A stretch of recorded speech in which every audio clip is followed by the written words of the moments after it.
হরে কৃষ্ণ। সকল ভক্তদেরকে জানাই কৃষ্ণের প্রীতি ও শুভেচ্ছা, বিনম্র প্রণাম।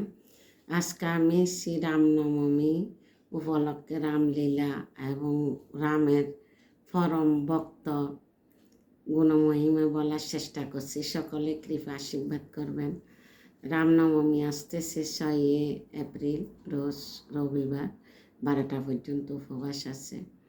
তো সকলে শ্রদ্ধার সহিত এই ব্রত যদি পালন করেন তাহলে জন্ম মৃত্যু আর তিতাব দুঃখ ভোগ করতে হবে না। তা আজকে আমি বলবো রামচন্দ্রের লীলা কাহিনী তো সবাই জানেন। তো ওনার শুদ্ধ বৈষ্ণবী শবরী মাতার গুণমহিমা আমি বলার চেষ্টা করছি। শবরী মাতা কে ছিলেন, কেন শবরী মাতার নাম হয়েছিল এবং স্বয়ং ভাগবতে কীভাবে নাম আসলো, গুরুদেব কে ছিল, গুরুর কৃপা কীভাবে পেল এবং বিবাহ জীবন বন্ধন থেকে কীভাবে মুক্ত হলো। তারপর শ্রীরামচন্দ্র স্বয়ং আসে কীভাবে দর্শন দিল, কীভাবে ভগবানের শরণে আত্মসমর্পণ করে ভগবানের সেবা করে ভগবত ধামে চলে গেল। তো অনেক গুণমহিমা আছে। সকলের প্রতি অনুরোধ রইল এই শবরী মাতার গুণমহিমাটা শ্রবণ করার জন্য এবং আমাকে কৃপা আশীর্বাদ করার জন্য, আর ভিডিওটা শেয়ার করার জন্য। শেয়ার করলে অন্যরা সবাই জানতে পারবে, শ্রবণ করতে পারবে, এটা আপনাদের প্রচার। তারপর লাইক এবং শেয়ার করার জন্য আর বলার তো দরকার নাই। আমি আপনাদের প্রিয়, আপনারা আমার প্রিয়। তো এতটুক আশা করি আপনাদের উপর।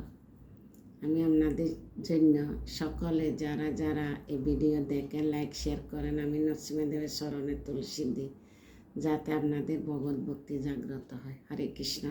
ভিডিওটা একটু বড় হতে পারে, ধৈর্য সহকারে শ্রবণ করবেন, আমাকে কৃপা আশীর্বাদ করবেন। নমো বিষ্ণু পাদায় কৃষ্ণ পেষ্টায় ভূতলে শ্রীমতে জয় পতাকায় স্বামী নীতি নামিনে। নমো আচার্য পদায় নিতায় কৃপা পদায়িনে গৌরকথা দামোদায় নগর গ্রাম তারিণে। নমো বিষ্ণু পাদায় কৃষ্ণ পেষ্টায় ভূতলে শ্রীমতে ভক্তি বেদান্ত স্বামী নীতি নামিনে। নমস্তে সরস্বতী দেবে গৌরবাণী প্রচারিণে নির্বিশেষ শূন্যবাদী পাশ্চাত্য দেশ তারিণে। জয় শ্রীকৃষ্ণ চৈতন্য প্রভু নিত্যানন্দ শ্রী অদ্বৈত গদাধর শিবাসাদি গৌর ভক্তবৃন্দ। হরে কৃষ্ণ কৃষ্ণ কৃষ্ণ হরে হরে, হরে রাম রাম রাম হরে হরে। হরে কৃষ্ণ। রামনবমী চৈত্র মাসের শুক্লপক্ষে নবমী তিথিতে শুভ লগ্নে শ্রীরামচন্দ্র মধ্যকালীন আবির্ভূত হয়েছিলেন এই জগৎকে উদ্ধার করার জন্য, সাধুদের রক্ষা করার জন্য, দুষ্কৃতিকারীদের দমন করার জন্য এবং ধর্ম সংস্থাপনের জন্য ভগবান যুগে যুগে অবতীর্ণ হয়। তো রাম শব্দের অর্থ হচ্ছে যে চিন্ময় আনন্দ। শ্রীরামচন্দ্র আনন্দ সহিত আবির্ভূত হয়েছিলেন জগৎকে কীভাবে পিতার আদেশ পালন করতে হয় এবং লীলাটা তো আপনারা সবাই জানেন, তা আমি ওই দিকে আর যাচ্ছি না। পিতার আদেশ পালন করার জন্য যখন শ্রীরামচন্দ্র বনে গিয়েছিলেন তখন সীতা দেবী আর লক্ষ্মণ রাম একসাথে ছিল। শ্রীরামচন্দ্রের পায়ে কাঁটা ঢুকছিল। কাঁটা ঢোকার পরে সীতা দেবী চাইছে কাঁটাটা বের করার জন্য। তো শ্রীরামচন্দ্র বলছে, সীতা, এই আমার চরণে যে আত্মসমর্পণ করে একে আর বাইর করা যাবে না। তো এটা দিয়ে শিক্ষা দিচ্ছে ভগবানের চরণে যদি আমরা আত্মসমর্পণ করি তাহলে ভগবান আমাদেরকে চরণে স্থান দেয়। হরে কৃষ্ণ। তো রামচন্দ্র এই ভারতবর্ষে 50% এই রামচন্দ্রের পূজা করে থাকে এবং দেবরাজেন্দ্র শ্রীরামচন্দ্রের পূজা করে থাকে। তো এই ব্রত যারা শ্রদ্ধার সহিত পালন করবেন তাদের আর এই জড় জগতে তিতাব দুঃখ ভোগ করতে হবে না। এখন আমি শবরী মাতার কাহিনীটা বলি। শবরী মাতা হচ্ছেন একজন রামচন্দ্রের পরম ভক্ত। কীভাবে হলো? শবরী নামটা আসছে শবর কুলে জন্ম, মানে নিচু জাতের জন্ম, তার নাম হলো শবরী। তো শবরী মাতা 9 বছর বয়সে পিতা মাতা বিবাহ দিন তারিখ ঠিক করছে। বিবাহের আয়োজনে ছাগল আনছে, অনেকগুলো ছাগল আনছে। তো শবরী মাতা জিজ্ঞাসা করলে ছাগলগুলা কিসের জন্য? তখন মা বাবা বলছে এগুলা হত্যা করে মাংস রান্না করে বরযাত্রীকে আমরা খাওয়াবো। তখন শবরী মাতা চিন্তা করলো কি, আমার বিবাহের জন্য এতগুলো জীব হত্যা, তো বিবাহ না করাই তো ভালো। তখন শবরী মাতা তখন 9 বছর চিন্তা করলো, দিনের মধ্যে সারাদিন কান্না করলো, রাত্রে ছাগলগুলাকে বন্ধনমুক্ত করলো। বন্ধনমুক্ত রশিগুলা খুলে দিয়ে সারি দিছে। তখন ছাগলেরা চিন্তা করলো, কৃপার দৃষ্টিতে শবরী মাতাকে দেখলো। ছাগলের চিন্তা করছে, তুমি আমাদেরকে বন্ধনমুক্ত করছো, তোমাকে বন্ধনমুক্ত করার জন্য ভগবান স্বয়ং আসবে। তারা প্রার্থনা করলো। তখন শবরী মাতা চিন্তা করলো, আমি যদি বাড়িতে থাকি আমার সাজা হবে, যদি গ্রামে থাকি তাহলে আবার দরিয়ানি বিবাহ বন্ধন আবদ্ধ করবে। তখন চিন্তা করছে আমি জঙ্গলে চলে যাই। জঙ্গলে যাই, লুকি ছিল, লুকি চিন্তা করছে ভগবানের কৃপা পেতে হলে সাধু সন্ত সেবা করতে হবে। এবার সাধু সন্ত কোথায় পাবে? অনেক জায়গায় গেছে, সবাই দূর দূর করে তাড়ে দিছে, কেন? নিচু জাত আর নারী, তার কারণে। তখন দেখলো একটা আশ্রম দেখছে। তখন দিনের মধ্যে কাঠ সংগ্রহ করতো, কাঠ সংগ্রহ করে রাখতো, রাত্রের মধ্যে ওই আশ্রমে নিয়ে রাখতো যজ্ঞের জন্য এবং সাধু সন্তদের রান্নার জন্য, আরও রাস্তাঘাটগুলো পরিষ্কার করে দিত। তো এভাবে করে করে অনেক দিন গেছে। ওই আশ্রমে ঋষি হচ্ছে যে মতঙ্গ ঋষি। মতঙ্গ ঋষি চিন্তা করলো এই কাজ কে করে? সাধুদের তো কেউ এরকম সেবা করতে আসে না। এভাবে করতে করতে একদিন মতঙ্গ ঋষি আর অন্য ঋষিরা রাত্রে জাগরণ থেকে ছুপে ছুপে দেখলো কে আসে। দেখছে শবরী মাতা। তার শবরী মাতাকে ধরছে, জিজ্ঞাসা করলো তুমি কে? তখন নাম বলল, তার পুরো ঘটনাটা বলল, কেন তুমি ছুপতে ছুপতে সেবা করো। সব ঘটনা বলছে, বিবাহের ঘটনা, ছাগলের ঘটনা, এবং অনেক আশ্রমে গেছে, দূর দূর করে তারা করে দিছে। ভগবানের কৃপা পেতে হলে সাধু সন্তর কৃপা লাগবে। তখন আকাশবাণী মতঙ্গ ঋষিকে বলছে শবরী মাতাকে আশ্রয় দাও।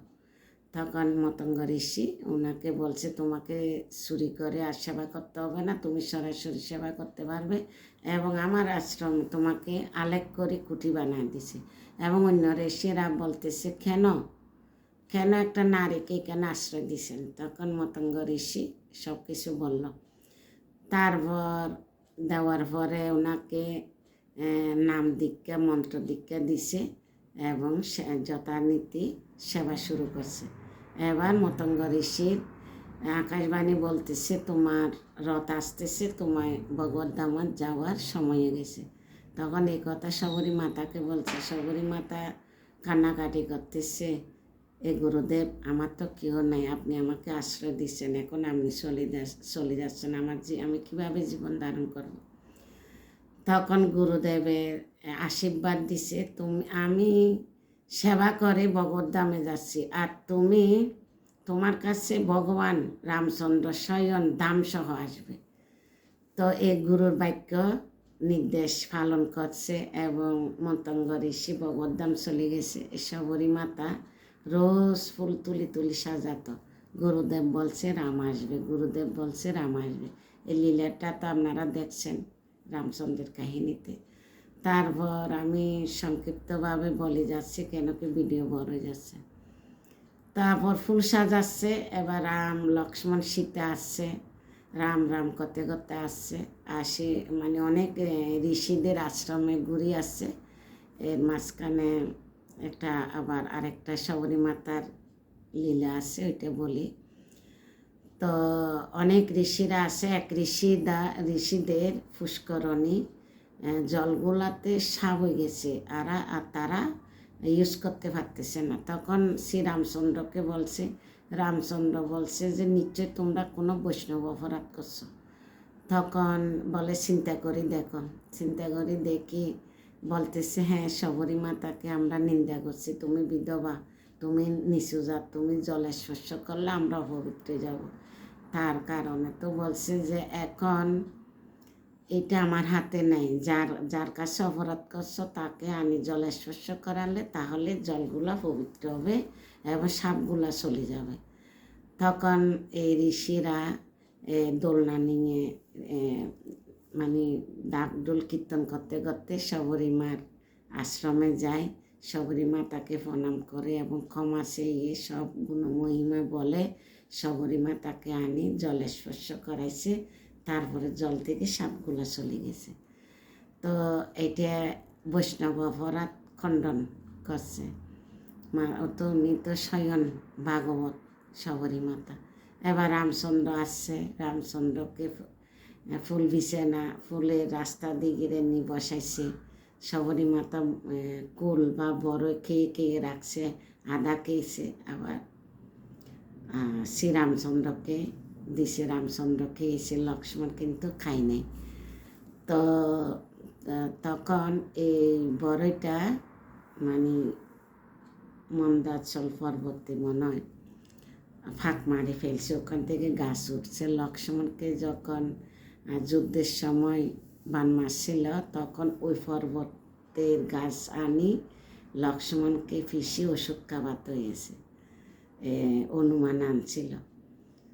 তো এই ভগবান শ্রীরামচন্দ্র শবরী মাতাকে এমন আশীর্বাদ করছে, এরপরে শবরী মাতা যখন শ্রীরামচন্দ্রের স্মরণে প্রণাম করছে তৎক্ষণাৎ দেহ রাখছে, সাথে সাথে ভগবদ্ধাম চলে গেছে। তো এটা হচ্ছে যে গুরুর কৃপা এবং শবরী মাতার শুদ্ধ ভক্তি, ভগবত ভক্তি কীভাবে জাগ্রত হলো। ছাগলগুলোকে যখন উদ্ধার করে দিছে, জঙ্গলে আসার চিন্তা করছে, তখন থেকে শবরী মাতার ভগবত ভক্তি জাগ্রত হলো। তো হরে কৃষ্ণ, সবাই শ্রবণ করবেন এবং শেয়ার করবেন যাতে শবরী মাতার লীলা কাহিনী শ্রবণ করে।